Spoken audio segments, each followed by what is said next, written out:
நண்பர்களுக்கு வணக்கம். இப்போ மாலை நேரத்தில் தோட்டத்துக்கு வந்திருக்கோம்.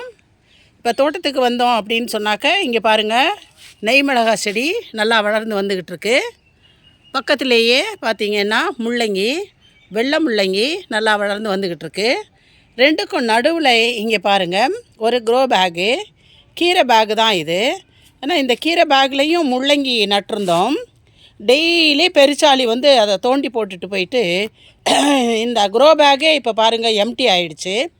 இது க்ரோ பேக்கு வேஸ்ட் ஆகுது. அடுத்து எப்படியாவது இந்த பெருச்சாளியை பிடிச்சாகணுன்ட்டு நாங்களும் பல்வேறு யுக்திகளை கையாண்டுக்கிட்டு இருக்கோம். இங்கே பாருங்கள், ஸ்டிக்கி பேட் வச்சுருக்கோம். ஸ்டிக்கி பேடில் பெருச்சாளி உட்காரல, ஆனால் ஒரு அணில் உக்காந்துருச்சு, செத்து போச்சு. ஒரு பெரிய தவளை உக்காந்து செத்து போச்சு.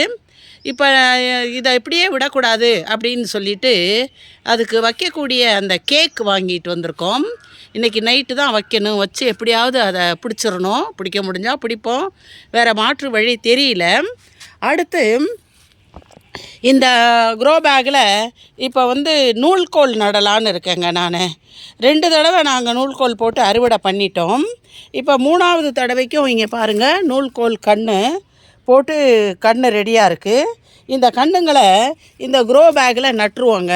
ரிஸ்க்கு தான், ஆனாலும் கூட இந்த க்ரோ பேக்கில் நட்டு அருண்ஸ் கார்டன் சார் சொன்னார், இந்த தேங்காய் மட்டைங்களை குப்பரை கவுத்து வச்சிட்டோம் செடிக்கு மேலே, அப்படி அதாவது மண்ணுக்கு மேலே அப்படின்னாக்க அந்த பெருச்சாளி வந்து தாவி உட்காரும் பொழுது அதை அப்படியே வழுக்கி விட்டுரும்.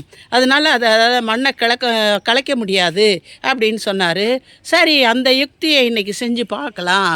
நம்மளோட நூல்கோலை நட்டுட்டு அந்த யுக்தியை செஞ்சு பார்க்கலாம் அப்படின்னு இங்கே வந்திருக்கேங்க. இந்த பேக்கு பார்த்திங்கன்னா கொஞ்சம் ஓவல் ஷேப்பில், ஒப்ளிக் ஷேப்பில் இருக்குது. அது வந்து நம்மளோட பெருச்சாளி அதை குதிச்சு இப்படியெல்லாம் பண்ணி வச்சுருக்கு. அதை முதல்ல நேர் பண்ணிக்கலாம் வாங்க.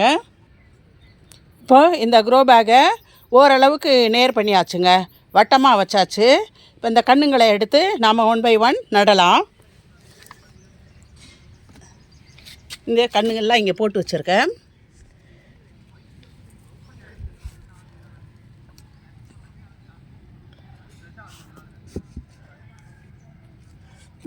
ஒரு கன்று நட்டாச்சுங்க. 5 கன்று தான் இருக்குது. அதனால் 4 மூளைக்கு 4 கன்றும், நடுவில் ஒரு கன்று வச்சு நட்டுறலாம்.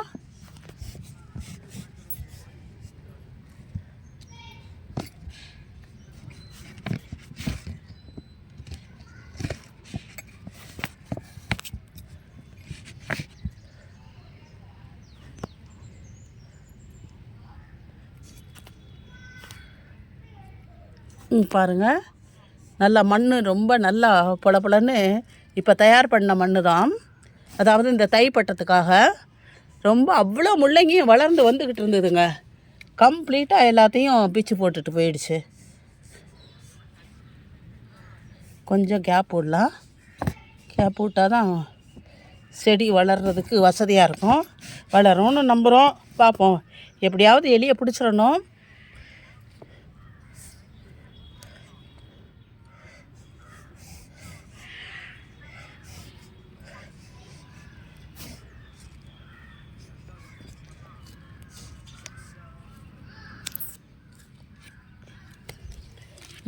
இப்போ 5 செடியை நட்டுட்டோங்க.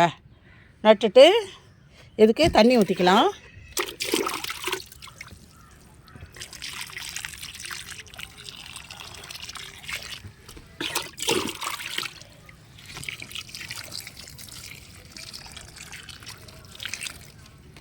மண் முதல்ல ஈரமாக தான் இருக்குது, அதனால் இந்த அளவு தண்ணி ஊற்றினா போகிறோம்.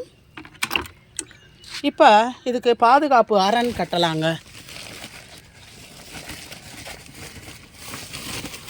இங்கே பாருங்கள், தென்னை மட்டை. எங்கள் வீட்டிலே தென்னை மரம் இருக்கிறதுனால நாங்களே தேங்காய் உரிச்சுக்குவோம் வீட்டில். இந்த தென்னை மட்டைகளை இப்படி தான் அருண் சார் வச்சு காட்டினார். இதே மாதிரி இந்த செடிங்களை மட்டும் வெளியே விட்டுட்டு இந்த மட்டையை இப்படி வச்சு காட்டுவோம். நான் ஃபுல்லாக வச்சுட்டு உங்களுக்கு காட்டுறேன். இப்போ பாருங்கள், எல்லாம் அந்த தேங்காய் மட்டையெல்லாம் நல்லா குப்பரை கவுத்து வச்சுட்டோம். அந்த இடைவெளியில் வந்துட்டு கண்ணுங்க இருக்குது, 5 நூல்கோல் கன்று. அதுக்கு மேலே முள்ளுக்குச்சி வச்சுருக்கோம் பாருங்கள், அது தூதுவளை முள்ளுக்குச்சி. இதுவும் அவர் தான் சொன்னார். இவ்வளோ தான் எங்களுக்கு குச்சி கிடச்சிது எங்கள் தோட்டத்தில் இருந்து.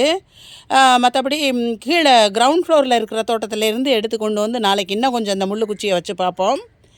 அடுத்து வந்துட்டு இந்த ஸ்டிக்கிங் பேட் இருக்குது பார்த்தீங்களா, அதை எடுத்து இந்த தொட்டிக்கு அடியிலே, இந்த க்ரோ பேக்குக்கு அடியிலே வச்சு விட்டுறலாம் அப்படின்னு இருக்கேன். இன்றைக்கி வச்சு பார்ப்போம், நாளைக்கு காலையில் வந்து பார்க்கலாம் எப்படி இருக்குது அப்படின்னு சொல்லிட்டு. ஆக எலிக்கு பயந்து ஊரை காலி பண்ணாங்க அப்படின்னு சொல்லுவாங்க பழமொழி. ஆனால் வந்து நம்ம எலிக்கு பயந்து ஊரை காலி பண்ண போகிறதில்ல. அதோட போராடி நீயா நானா ஜெயிக்கிறது யாருன்னு பார்க்க போகிறோம்.